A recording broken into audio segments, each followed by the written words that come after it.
Guys, welcome back to my channel. हम कर रहे हैं आज क्लास 6 वसंत बुक का चैप्टर नंबर 12। चैप्टर का नेम है संसार पुस्तक है। हिंदी की बुक का चैप्टर है क्लास 6 का। ये चैप्टर स्टार्ट करते हैं। चैप्टर के नाम को समझते हैं पहले। संसार पुस्तक है मतलब जो ये वर्ड है ये एक बुक है।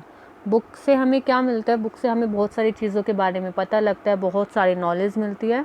इसी तरह इस चैप्टर में बताया गया है कि अगर हम अपनी दुनिया के आसपास देखें, दुनिया की चीज़ों को ध्यान से देखें, हर चीज़ को, तो हमें हर एक चीज़ से इतनी नॉलेज मिल सकती है जितना हम सोच भी नहीं सकते। ये जो चैप्टर है ये एक लेटर है। लेटर लिखा गया है एक पापा ने लिखा है एक लेटर अपनी बेटी को। वो पापा थे पंडित जवाहरलाल नेहरू जी, जो हमारे फर्स्ट प्राइम मिनिस्टर थे, और उन्होंने अपनी बेटी इंदिरा गांधी जी को ये लेटर लिखा है, उनको बताते हुए कि संसार एक पुस्तक है। संसार की अहमियत को, कि संसार को देखने का नज़रिया क्या होना चाहिए कि हमें बहुत सारी नॉलेज मिले हमारे देखने के नज़रिए से। स्टार्ट करते हैं चैप्टर से आपको अच्छे से समझ आएगी डिटेलिंग चैप्टर की। जब तुम मेरे साथ रहती हो तो अक्सर मुझसे बहुत सी बातें पूछा करती हो और मैं उनका जवाब देने की कोशिश करता हूँ। जैसे हर बच्चा जब भी अपने पेरेंट्स के साथ होता है तो क्वेश्चन पूछता है कि मैं ऐसे क्यों होता है, ये क्या होता है, ऐसे क्या होता है। तो ऐसे ही जब इंदिरा गांधी जी पंडित जवाहरलाल नेहरू जी के साथ रहती थी, अब जो वहाँ पढ़ने गई हुई है कहीं बाहर, ये उससे पहले की बात कर रहे हैं पंडित जी, कि जब तुम मेरे साथ रहती थी तो बहुत सारी चीज़ें पूछा करती थी, लेकिन अब जब तुम मसूरी में हो और मैं इलाहाबाद में, तो हम दोनों उस तरह की बातचीत नहीं कर पाते, क्योंकि वो पढ़ने के लिए कहाँ गई हुई है? मसूरी गई हुई है। और पंडित जी कहाँ रहते हैं? उनके पापा इलाहाबाद में रहते हैं। इसलिए मैंने इरादा किया कि कभी कभी तुम्हें इस दुनिया की और उन छोटे बड़े देशों की जो इस दुनिया में हैं छोटी मोटी कथाएं लिखा करूँगा। मतलब पंडित जी ने उनको कहा है कि मैंने सोचा है कि अब से मैं आपको रूटीन बेसिस पे कभी कभी लेटर्स लिखा करूँगा, जिसमें मैं आपको इस दुनिया के बारे में बताऊँगा, इस दुनिया के देशों के बारे में बताऊँगा, ताकि आपकी नॉलेज बढ़ सके। तुमने हिंदुस्तान और इंग्लैंड का कुछ हाल इतिहास में पढ़ा होगा। तो उनके पंडित जी कहते हैं, उनके पापा कहते हैं कि तुमने हिंदुस्तान मतलब इंडिया और इंग्लैंड का के बारे में हिस्ट्री में पढ़ा ही होगा, लेकिन इंग्लैंड केवल एक छोटा सा टापू है और हिंदुस्तान जो एक बहुत बड़ा सा देश है फिर भी दुनिया का एक छोटा सा हिस्सा है। कि इंग्लैंड जबकि एक बहुत छोटी सी कंट्री है फिर भी बहुत फेमस है, और जबकि हिंदुस्तान है वो बहुत बड़ी कंट्री है और फिर भी एक बहुत छोटा सा पार्ट है इस दुनिया का। अगर तुम्हें इस दुनिया का कुछ हाल जानने का शौक हो तो तुम्हें सब देशों और उनकी सब जातियों का जो इसमें बसी है ध्यान रखना पड़ेगा।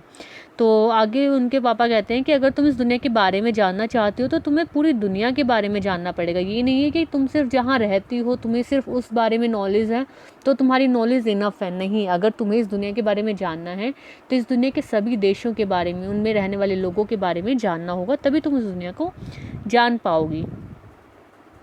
ध्यान रखना पड़ेगा केवल उस एक छोटे से देश का ही नहीं जिसमें तुम पैदा हुई हो। मुझे मालूम है कि इन छोटे छोटे खतों में बहुत थोड़ी सी बातें ही बता सकता हूँ। तो आगे उनके पापा कहते हैं कि ठीक है, लेटर्स में मैं तुम्हें बहुत ज़्यादा नॉलेज तो नहीं दे सकता, पर फिर भी मैं तुम्हें कुछ तो बता सकता हूँ। कि आगे वो उम्मीद रख रहे हैं कि तुम इन लेटर्स को बहुत शौक से पढ़ोगी, लेकिन मुझे आशा है कि इन छोटी छोटी बातों को भी तुम शौक से पढ़ोगी और समझोगी कि दुनिया एक है और दूसरे लोग जो इसमें आबाद हैं हमारे भाई बहन हैं, कि ये सारी दुनिया एक ही है और इस दुनिया में रहने वाले सब लोग आपस में भाई बहन हैं। जब तुम बड़ी हो जाओगी तो तुम दुनिया और उसके आदमियों का हाल मोटी मोटी किताबों में पढ़ोगी। उनमें तुम्हें जितना आनंद मिलेगा उतना किसी और कहानी या उपन्यास में भी ना मिला होगा। कि जब उन्होंने कहा कि अब जब तुम बड़ी हो जाओगी ना तुम्हें बहुत मोटी मोटी किताबें पढ़ने को मिलेंगी इस दुनिया के बारे में, और तुम्हें वो बहुत इंटरेस्टिंग लगेंगी। यह तो तुम जानती ही हो कि यह धरती लाखों करोड़ों वर्ष पुरानी है और बहुत दिनों तक इसमें कोई आदमी नहीं था। ये हमने उस वाले लेसन में भी पढ़ा है, अक्षरों का महत्व, कि ये धरती बहुत पुरानी है और स्टार्टिंग में इसमें आदमी इंसान नहीं रहते थे, सिर्फ और सिर्फ हमारे यहाँ वनस्पति और एनिमल्स ही होते थे। आदमियों से पहले सिर्फ जानवर, और जानवरों से पहले एक ऐसा समय था जब इस दुनिया पर कोई भी जानदार चीज़ नहीं थी। आज जब यह दुनिया हर तरह के जानवर और आदमियों से भरी हुई है, उस ज़माने का ख्याल करना भी मुश्किल है। तो आगे पंडित जी कह रहे हैं कि अब जब हर जगह इंसान, जानवर, वनस्पति सब कुछ देखने को मिलती है, तो सोचा भी नहीं जा सकता कि एक ऐसा टाइम भी था कि जब कोई इंसान नहीं था और उससे पहले तो जानवर भी नहीं थे, जब यहाँ कुछ ना था। लेकिन विज्ञान जानने वालों और विद्वानों ने, जिन्हें इस विषय में खूब सोचा और पढ़ा लिखा है, कि एक समय ऐसा था जब यह धरती बेहद गर्म थी, कि जब यहाँ सिर्फ ये धरती थी, कोई भी नहीं था, तो यहाँ का टेम्परेचर बहुत हाई था, मतलब बहुत गर्मी थी यहाँ पे, और इस पर कोई जानदार चीज़ नहीं रह सकती थी, मतलब कोई भी जिंदा चीज़ इस धरती पर नहीं रह सकती थी। धरती इतनी ज़्यादा गर्म थी। और अगर हम उनकी किताबें पढ़ें और पहाड़ों और जानवरों की पुरानी हड्डियों को गौर से देखें, तो हमें खुद ब खुद मालूम होगा कि ऐसा समय ज़रूर रहा होगा कि जैसे जो रिसर्चर होते हैं, उनको जो पुरानी चीज़ें मिलती है खुदाई के टाइम पे, उन चीज़ों से हमें आइडिया लगता है कि ये सब टाइम होगा एक्चुअल में, क्योंकि इतनी गर्मी वाला टाइम था और बहुत कम जानवर थे। अब जब उन जानवरों की हड्डियाँ मिलती है या फिर पुरानी चीज़ें मिलती है, तो उससे ही आइडिया लगता है कि पुराना एक ऐसा टाइम था। तुम इतिहास की किताबों में ही पढ़ सकती हो, लेकिन पुराने ज़माने में तो आदमी पैदा ही नहीं हुआ था, किताबें कौन लिखता। मतलब वही अक्षरों के महत्व वाले चैप्टर में भी ये लाइन थी कि पहले का हमें नहीं पता है, सिर्फ जो खुदाई में चीज़ें मिलती हैं उनसे आइडिया लगता है। एक्चुअल इतिहास तब से लिखा गया जब हमें अक्षरों का पता लगा, तब से जब इंसान ने लिखना शुरू किया, तब हमें उस ज़माने की बातें कैसे मालूम होगी। यह तो नहीं हो सकता कि हम बैठे बैठे हर चीज़ सोच कर निकालें। अब हमें ये सोचने में तो नहीं पता लग सकता ना। यह बड़े मज़े की बात होती, क्योंकि हम जो चीज़ चाहते सोच लेते और सुंदर परियों की कहानियाँ गढ़ लेते हैं, लेकिन जो कहानी किसी बात को देखे बिना ही गढ़ ली जाए, वह कैसे ठीक हो सकती है। लेकिन खुशी की बात यह है कि उस पुराने ज़माने में लिखी हुई किताबें ना होने पर भी कुछ ऐसी चीज़ें हैं जिनसे हमें उनके उतनी ही बातें मालूम होती है जितनी किसी किताब से। मतलब अगर हम देखें आसपास की दुनिया को, तो हमें पता लगेगा उस टाइम के बारे में। बेशक हमारे पास उस टाइम की किताबें नहीं है, बट अगर हम अपने आसपास की चीज़ों को देखें तो हम उस टाइम को इमेजिन कर सकते हैं। आगे कह रहे हैं उनके पापा जी, ये पहाड़, समुद्र, सितार, नदियाँ, जंगल, जानवरों की पुरानी हड्डियाँ और इसी तरह और भी कितनी ही चीज़ें हैं जो हमें दुनिया का पुराना हाल मालूम हो सकता है। मतलब वो कह रहे हैं कि हमारे आसपास इतनी सारी चीज़ें हैं जिनसे हम पता कर सकते हैं उस दुनिया के बारे में। मगर हाल जानने का असली तरीका यह नहीं है कि हम, मतलब ये आगे कह रहे हैं कि ये ज़रूरी नहीं है कि अगर हमें किसी चीज़ के बारे में नॉलेज चाहिए तो हम सिर्फ उनसे रिलेटेड बुक उठा लें और उसको पढ़ने लग जाएं, कि हम केवल दूसरों की लिखी हुई किताबें पढ़ लें, बल्कि खुद संसार रूपी पुस्तक को पढ़ें। बल्कि हमारा अपना नज़रिया भी होता है किसी चीज़ को देखने का। मुझे आशा है कि पत्थर और पहाड़ को पढ़कर तुम थोड़े ही दिनों में उनका हाल जानना सीख जाओगी। सोचो कितनी मज़े की बात है कि एक छोटा सा रोड़ा जिसे तुम सड़क पर या पहाड़ के नीचे पड़ा हुआ देखती हो, शायद संसार की पुस्तक का एक छोटा सा पृष्ठ हो। यहाँ पर क्या कहना चाहते हैं? यहाँ पर कहना चाहते हैं कि आपने कभी देखा है, अगर आप कभी समुद्र किनारे जाते हो तो वहाँ पर ना राउंड राउंड से स्टोन्स होते हैं। वहाँ के स्टोन्स ना वो नुकीले इस तरह के नहीं होते, वहाँ के स्टोन्स राउंड होते हैं। तो कभी सोचने की कोशिश की है कि वो स्टोन राउंड कैसे हो गए? इतने राउंड के हम उनको आराम से उठाएंगे तो कुछ भी करेंगे वो स्टोन हमें चुभेंगे नहीं। ध्यान से सोचो कि वो स्टोन कहाँ होगा, पहले सोच के देखो कैसे ये राउंड हो गया उस स्टोन से। शायद इसमें आगे यही बता रखा है, शायद उसे तुम्हें कोई नई बात मालूम हो जाए। शर्त यह है कि तुम्हें उसको पढ़ना आना चाहिए। मतलब हर एक चीज़ दुनिया की हमें नई नई चीज़ें सिखा सकती है, बस जो शर्त है कि आपको सीखना आना चाहिए। कोई ज़बान, उर्दू, हिंदी या अंग्रेज़ी सीखने के लिए तुम्हें उनके अक्षर सीखने होते हैं। इसी तरह पहले तुम्हें प्रकृति के अक्षरों को पढ़ोगी, तभी तुम उनकी कहानियाँ, उनके पत्थरों और चट्टानों की किताबों को पढ़ सकोगी। शायद अभी भी तुम उसे थोड़ा थोड़ा पढ़ना जानती हो। जब तुम कोई छोटा सा गोल चमकीला रोड़ा देखती हो तो